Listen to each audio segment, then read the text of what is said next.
shit's in the safe. Got me a spot out the way. Nigga just tryna be safe. Let's get some sports talk.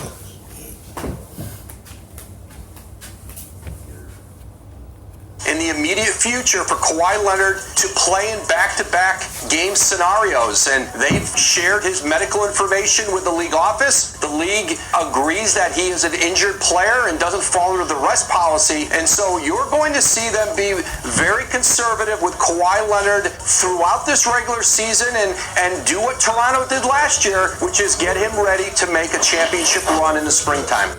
And Jason, driving in this morning, you made the point brilliantly. This is a great conversation to have on November 7th because the game happened last night. But at the end of the day, you were 100% right when you said, when the playoffs come around, no one's going to give two bleeps about this game in November. Well, and I think that's the most important thing we have to remember through all of this is that we can care about it because it was a landmark matchup. We can care about it because there were big brands. We can care about it because the game's on ESPN. Like, obviously, we care about it. But at the end of the day, it doesn't matter to what he's really there to do. And I heard Ian Fitzsimmons last night say Kawhi was paid $100 million to play these games. No, he wasn't. He was paid $100 million to win a championship for the Clippers. And that is all that the Clippers... That's all that matters.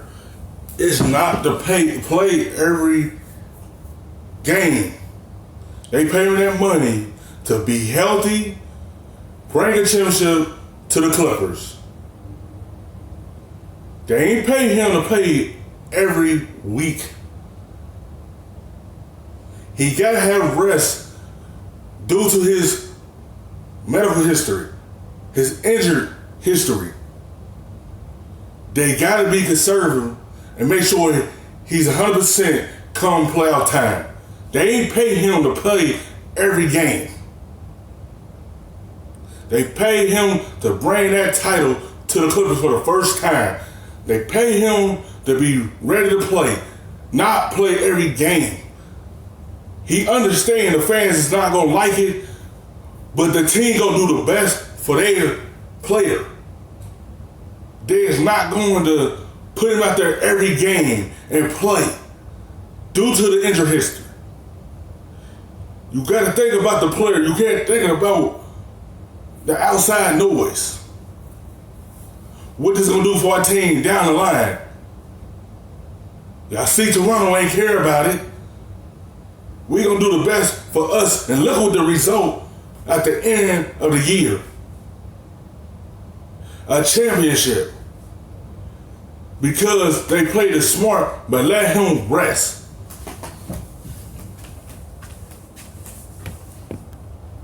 Organization is worried about. That's all they should be worried about. And if it means he misses a bunch of these games, are Clippers fans going to care if they're actually relevant in the Western Conference Finals and the NBA Finals? No. I mean, that's what it's about. My thought had always been, when we talk about baseball at the end of the year, whoever you put in, football, if you rest guys at the end of the year before the playoffs, every team, every organization has to do what they feel is right. That's right for their team. Correct. And if it's to sit Kawhi, and oh, by the way, gang, get ready, because the same thing's going to happen with Paul George when he comes back off of an injury, shoulder load management deal that's going to be going on, because they want to win a championship. Yeah. And that is all. So everyone be prepared for that too. He just came off a shoulder injury. When he come back, they not going to make him play every game himself. Both of them players going to get low management. They trying to win a title. Not trying to have him out there every game trying to win all 82 games. That's a long NBA season due to players who be getting hurt. They trying to do the best for them. What they want at the end of the year is a title. Fight for one. Not have their two best players hurt in the playoffs. They want to have them ready for that. Because when he come back as well, him and Kawhi will be both low management. Well, that matters. They want to sniff the chip. Oh, I think there you go. Isn't it reasonable to think that LeBron's 35 and they have a bunch of nationally televised games this year. Like, he's going to miss some of these. I agree. See, I think that LeBron is out there doing what he's doing. We talked about this yesterday. Yes, we did, yeah. He wanted to show, you guys that think I'm washed, hold my beer. I think eventually as this goes on, he's going to dial it back. I agree. But here's the thing, though. Which is it? to say something right now that's gonna make Trey want to go another direction. Are they trying to have their cake and eat it too? It's eat their cake and have it too.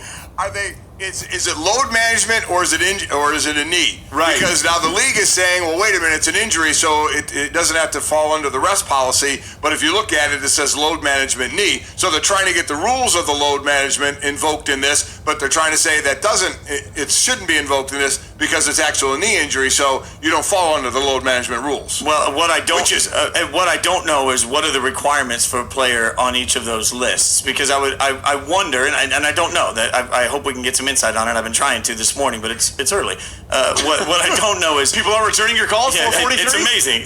But load management, what does that require from them during the day versus what some level of a knee injury? I mean, is this one of those wink nods? Yeah, it's a knee, and if that's the case, frankly, it would have been easier on the NBA to just list it as, if everybody would have just said it's a knee issue, he's out, we're not going to address the load management situation. So I feel like there must be some reason they listed it on the injury report. I just don't know what that is. Yeah, I think going for whatever the rules of the load management are. Again, there was a nationally televised game last night on ESPN. Tonight in LA, they play Portland. It's on TNT. He's playing tonight. He did this last week where they chose the non-nationally televised game to sit out and play in the televised game one. So at the end of all of this, and I know they're trying to patrol it, and I know, as Doris Burke said yesterday, until it starts costing the league money, probably not is going to be a lot is going to be done about it. And I agree with it. I think teams need to do what they think they need to do to have their teams and players ready for whatever run they want to make. And here's Doc Rivers basically saying, look, he's in a... Like, I get it.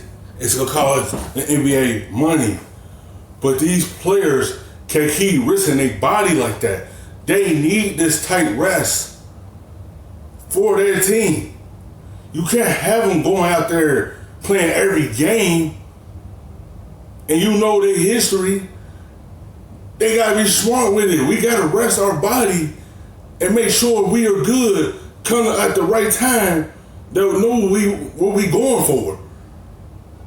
We got to be real rested for a playoff run.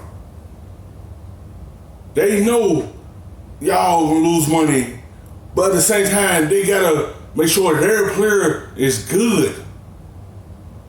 Make sure their body is rested for the time what we're trying to go for is as a title, not every game, try to win every 82 game and risk their sales and then not have them in the playoffs.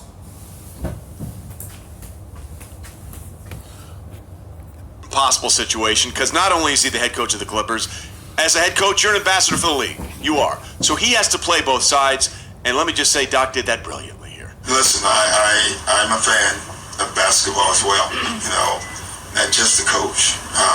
And so I feel for that, I understand that. We obviously have to do what's right by our players. We have to. It's our duty. And for a fan, it's really a tough one, and there's no answer. There's no correct answer that I'm going to give you that will satisfy that person that you're talking about. Look, he played it the best way he could, but again, the issue I think a lot of us have, if it's load management, say load management. If it's a knee, say knee.